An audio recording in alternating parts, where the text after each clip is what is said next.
The Supreme Court is hearing this very important case. Now, it's Dobbs versus Jackson Women's Health Organization, which everyone's talking about for women's right to abortion services. This case is gonna come very pivotal when it comes to that. So Mississippi, the state of Mississippi is arguing for a 15-week ban on abortions at 15 weeks. So that's the basis where we're going, and then we're gonna probably have some more down the line of what this fallout may be.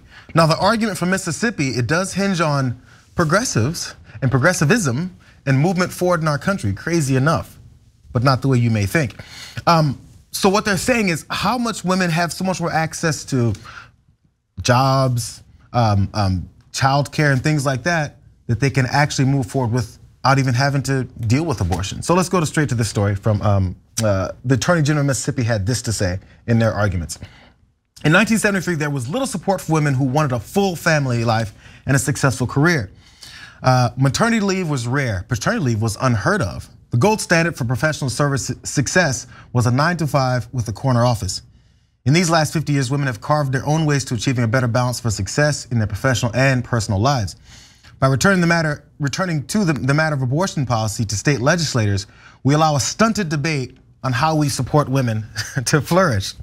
So they're talking about all these things that women now have access to, and there's no need for any of these abortion services anymore, but that thing itself is one of the reasons that women may need these kinds of services. So continue on. In a brief that was filed ahead of the hearing, attorneys from Mississippi wrote that, quote, numerous laws enacted since Roe, things like addressing pregnancy discrimination, requiring leave time, assisting with childcare, and more, facilitate the ability of women to pursue both career success and a rich family life.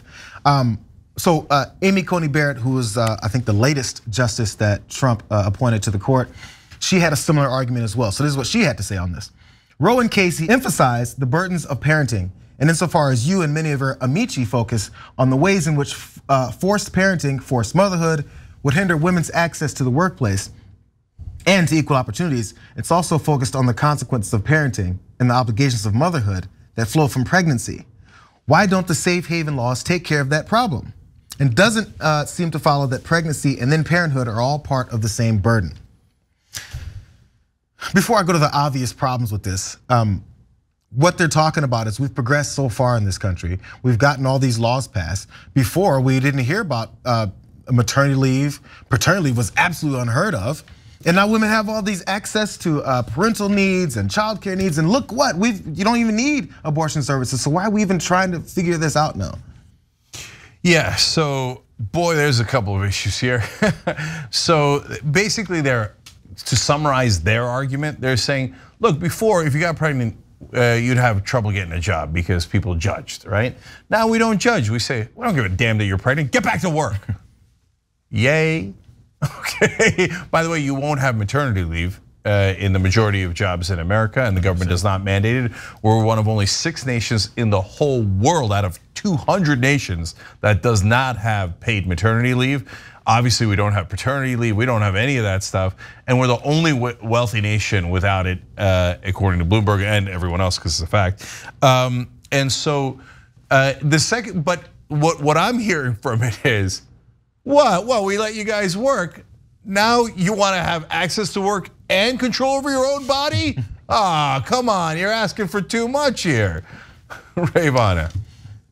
I mean, honestly, it feels like these attorneys just stood up in front of the Supreme Court and said, women have had it far too good for far too long. I'm asking you to change that. Let's make it worse for them.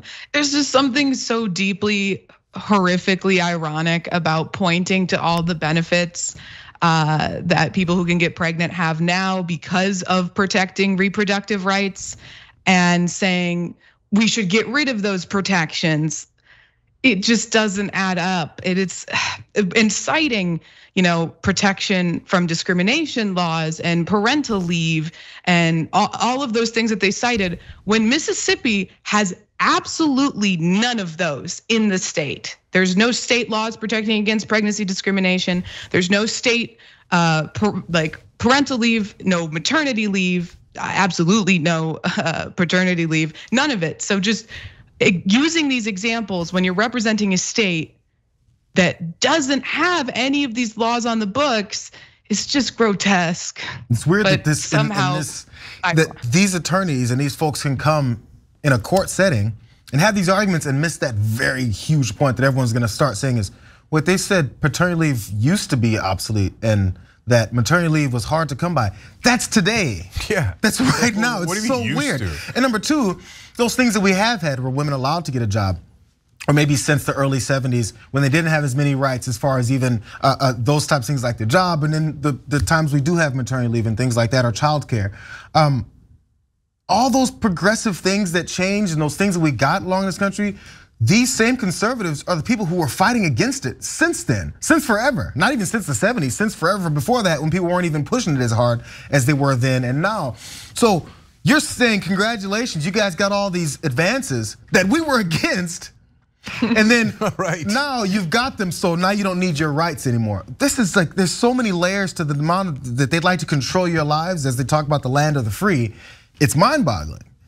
Yeah, so a lot of times we read our members' comments on air because we like to do the show with you guys. So tyt.com/join. But sometimes we'll read super chats from YouTube as well. R. Stone wrote in about actually a previous story, but it's going to connect here. It still shocks me that Democrats are more concerned about the votes of Republicans than the votes of their own voters.